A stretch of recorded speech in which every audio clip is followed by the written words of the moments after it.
کائنات اللہ پاک نے حضرت محمد صلی اللہ علیہ وآلہ وسلم کے صدقے میں بنائی اور آپ نبی کریم کو نور سے پشی لباس میں اس زمین پہ اتارا اور آپ کو ہر خاص و عام سے مقدم رکھا۔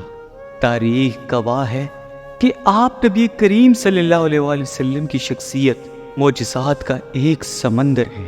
تاریخ نے لکھا کہ آپ نبی کریم صلی اللہ علیہ وآلہ وسلم کا سایہ مبارک اس زمین پہ نہ پڑتا تھا۔ آپ نبی کریم پر زندگی میں کبھی مکھی نہیں بیٹھی تھی۔ آپ صلی اللہ علیہ وآلہ وسلم کو کبھی جمائی نہیں آتی تھی۔ آپ جیسے ہی آگے دیکھتے تھے ویسے ہی پیچھے کی طرف دیکھتے۔ آپ جس جانور پر سوار ہوتے وہ آپ نبی کریم کی گواہی دیتا۔ آپ کے پسینہ مبارک میں اللہ نے خوشبو کو قائم کیا۔ جہاں جہاں سے آپ صلی اللہ علیہ وآلہ وسلم گزرتے تو لوگ آپ کو آپ کی خوشبو مبارک سے ڈھونڈتے ڈھونڈتے آپ کے پاس آ جاتے۔ آپ صلی اللہ علیہ وآلہ وسلم جس پانی میں بھی اپنا لعاب دہن ڈالتے تھے وہ پانی شہد سے بھی میٹھا ہو جاتا۔ تاریخ نے لکھا کہ آپ نبی کریم جہاں جہاں سے گزرتے تو پہاڑ درخت آپ کی خدمت پہ درود و سلام کا نذرانہ پیش کرتے۔ آپ کے ہاتھوں پہ کنکریاں آپ نبی کریم کی رسالت کی گواہی دیتی تھی۔ اور آپ وہ پیارے آقا ہیں ہمارے جنہوں نے چاند کو 2 ٹکڑوں میں تقسیم کر دیا۔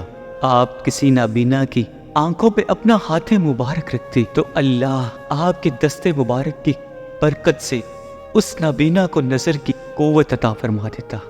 آپ نبی کریم صلی اللہ علیہ وآلہ وسلم مرے ہوئے انسان کے لیے دعا کرتے تو وہ انسان زندہ ہو کر آپ کی گواہی دیتا۔ آپ نبی کریم سے ہر پرندہ ہر جانور اپنی زبان میں بات کیا کرتا تھا۔ آپ اللہ کے وہ واحد نبی ہیں کہ جن کو ان کی حیات مبارکہ میں اللہ نے معراج پہ بلایا اور اپنا دیدار کروایا اور پوری کائنات کے لیے مثال پیش کر دی۔ باخدا آپ کی شخصیت مبارکہ کائنات پہ بے مثال ہے۔ اللہ نے یہ تمام تر معجزات اپنے پیارے محبوب کو اس لیے عطا کیے تاکہ قیامت تک ہر شخص اللہ کے محبوب حضرت محمد مصطفیٰ صلی اللہ علیہ وآلہ وسلم کی شان ہر خاص و عام کو سناتا رہے کہ محمد سے وفا تو نے تو ہم تیرے ہیں، یہ جہاں چیز ہے کیا لوح و قلم تیرے ہیں۔